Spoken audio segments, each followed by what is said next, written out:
Hey guys, I'm Rich from NeoWin. Today we've got a couple of Chromebooks to unbox. So these are both from HP. The one you see on top, that's made for businesses, and the one you see on the bottom is made for consumers. This is the HP Chromebook x360 14 G1. G1 means it's the first generation, x360 means it's a convertible, 14 means it has a 14-inch display. Down on the bottom here is the HP Chromebook 14. It is not a convertible, and it's substantially less powerful, and it's substantially more inexpensive as well. Okay, so let's get these open. Now, the X360, this is powered by an Intel Core i7 8th gen, so we're going to get some serious performance here. Okay, like I said, it's meant for businesses, but I'm also a little spoiled because I've used a lot of HP business laptops from their EliteBook lineup, which is their Windows 10 commercial PC lineup. And one thing that I've already noticed from being briefed on these products is that they're missing some of the features that HP does in their EliteBook. Like the new EliteBooks have awesome keyboards, and that's kind of exclusive to a couple models right now. There's no 4G LTE option that I know of in this device. All right, so we got a lot of pieces falling out here. Okay, and we'll just throw these to the side for now. Made out of aluminum, as we would expect. It has the older HP logo on the top.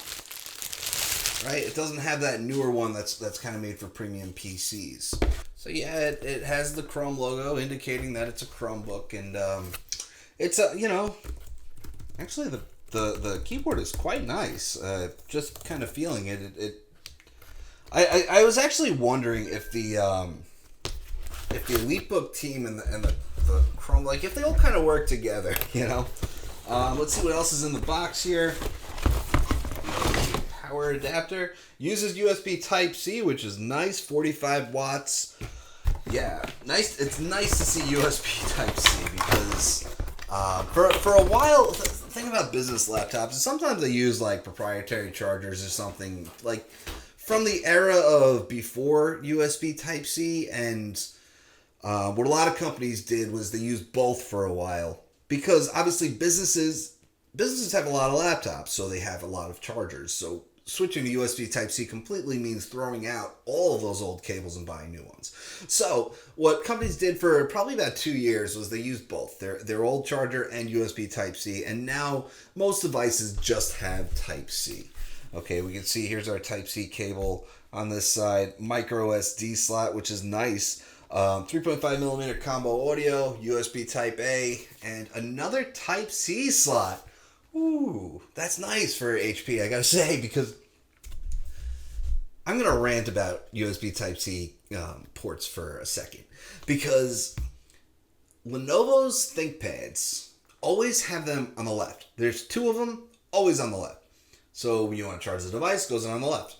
HP's stuff, it's always on the right. So either way, this can be problematic. Like if you're using a mouse, those cables get in the way on the right. Or if you're left-handed, they get in the way on the left. So it kind of makes sense just to put one on each side so you can choose. It's really nice. And I think this is the first HP laptop I've seen do that. Although I did have the Spectre X360 where they had flattened corners and they put the USB Type-C port in the corner so you could easily just put it out this way, which was really cool. It's an innovative idea, especially for a convertible, you know. All right, so let's get this one open. Now, this one has 4 gigs of RAM, 32 gigs of storage, and it starts at $269, goes up to $329, lower end stuff. Okay, now this one you could get with up to 16 gigs of RAM, like I said, Core i7. So that one, the nice thing about that is that it starts at like under $900, but it's obviously much higher in processor. So this one has an AMD A4 processor. Now, you might recall that a few months ago, I believe it was at CES or something, AMD announced the A4 and the A6 processor, which was the first AMD processors built for Chromebooks. So yeah, I did want to get that back in the box. Otherwise, I'll get all the packaging mixed up, and it's going to be a pain. Here's our power cable, and we have also a 45-watt charger, which is nice. I can just put this away. Also USB Type-C, by the way. Yeah, so let's get this out. We can see much different design. It's not made of metal like the x360. So a couple things. We got a couple of Chromebooks here now, right? Those AMD chips are much lower end. And you know what's weird? I'm going to say this is a little weird. Because AMD made these Chromebook-specific processors. There's no reason that a company can't go and put, a Ryzen 5 or a Ryzen 7 in a Chromebook. It's just never been done. So yeah, it was a little weird. So, like I said, convertible. All right. What's not cool about this is that there's no pen support. So it seems really weird to me that you would get any kind of convertible without pen support. Part of the value proposition of convertibles for me is just the ability to sit there and take notes. I do it all the time. If you've seen me sitting in an event, you've probably seen me taking notes with a pen just like that. Okay, this one should have a 180-degree hinge. All right. So, like I said, not a convertible. They both have B&O speakers, which is nice. This one we've got USB Type A, Type C, micro SD, and a 3.5 millimeter combo audio jack. USB Type A and Type C on both sides again. See, that's why I wonder if these teams actually work together. Yeah. So feels like plastic. Pretty sure it's plastic.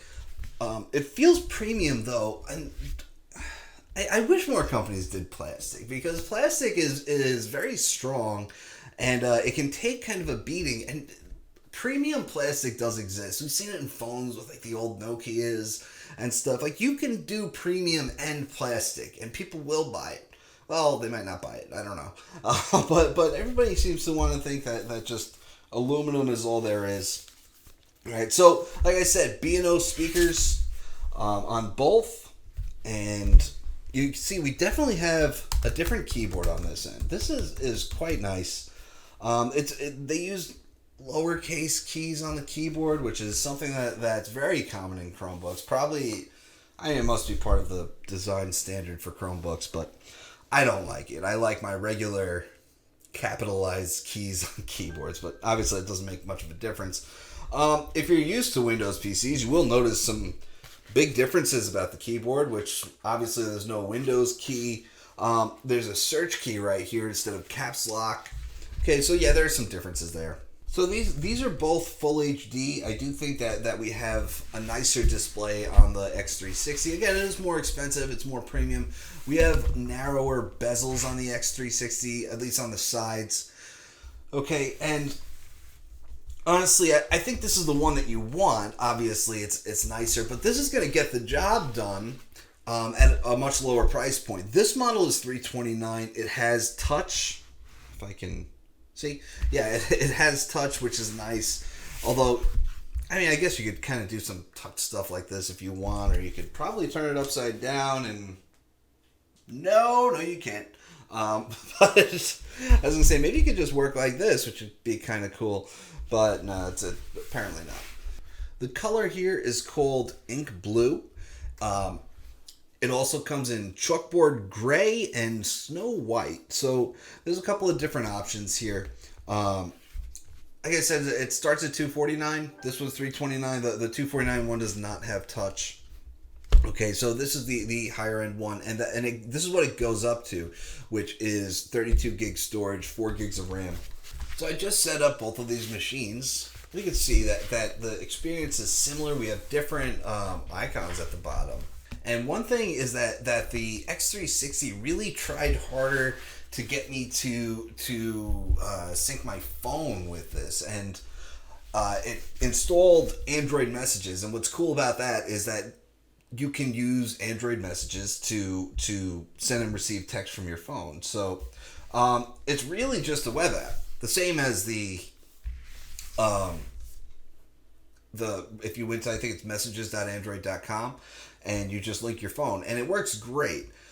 So that's one thing that you can do. Obviously, you can still do that on here. It's just not up front and center. Like this one just gave me a couple options. Like, hey, do this, and I didn't get those options on this end.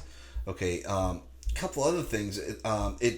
It's installing a bunch of stuff that I've used before on Chromebooks, and that seems to just install automatically. It didn't ask me if I wanted to do that, but I mean that's fine. I got my OneNote. I've got start menu went away. Got my OneNote. I got Microsoft To Do.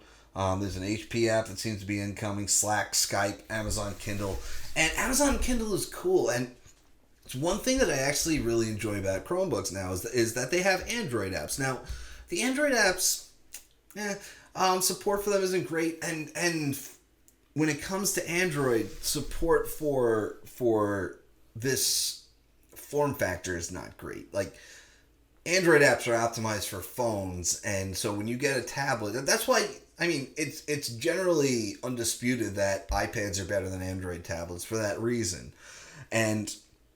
But it's nice to have.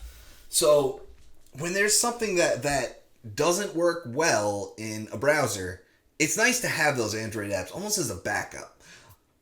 Pen support's really good in Android apps, although, like I said, there's no pen support on this. So, the OneNote Android app is one that I would use. Microsoft To Do, Kindle, and these are optimized for touch, where the web really isn't optimized for touch, at least at this form factor.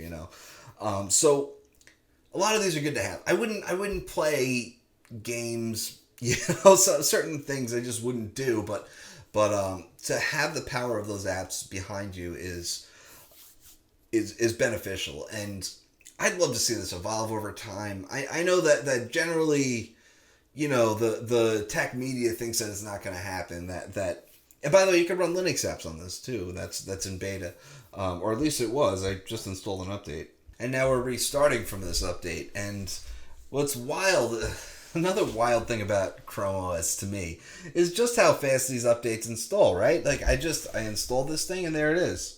That's something that you don't get from that you do get from Windows PCs is that updating, working on updates, 15%, 30%, reboot, 35% to 100%. You don't get that. It just it installs the update and it just boots. So yeah, Linux apps are still in beta. I just wondered because this shipped with Chrome OS 71, and I knew there's a much higher major update to install. It's on 73 now, so I just wanted to double check that. But yeah, I feel like Android apps could be the future, and if you look at what's going on with the mobile world, mobile is scaling up. Where Apple wants the iPad to be a computer. It's not right now, but it gets there eventually.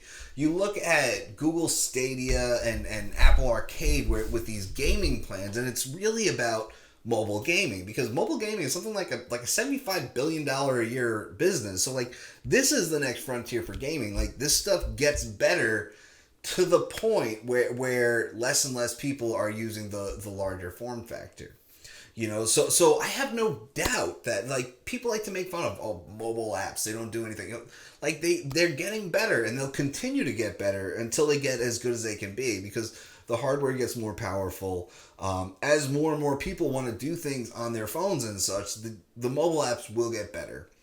And so hopefully that means that Android supports Chrome OS better in the future, And hopefully developers start to target this stuff, because I think it could be really beneficial, So anyway, guys, I'm going to have a review on these in probably about a month, and I'm going to play with them a lot, They seem like very nice devices. I like this one more because it's convertible. I do care about convertibles. I like the idea of one device that can be my laptop and my tablet. But this is also very cost effective at $329, and it seems to get you everything you need. What's very nice about Chrome OS is that you don't need high-end specs. You don't necessarily need a Core i7. I guess it depends on what you want to do, and I'll test out the differences between each, So yeah, we'll have more on that soon. I'm Rich from NeoWin. Have a great night.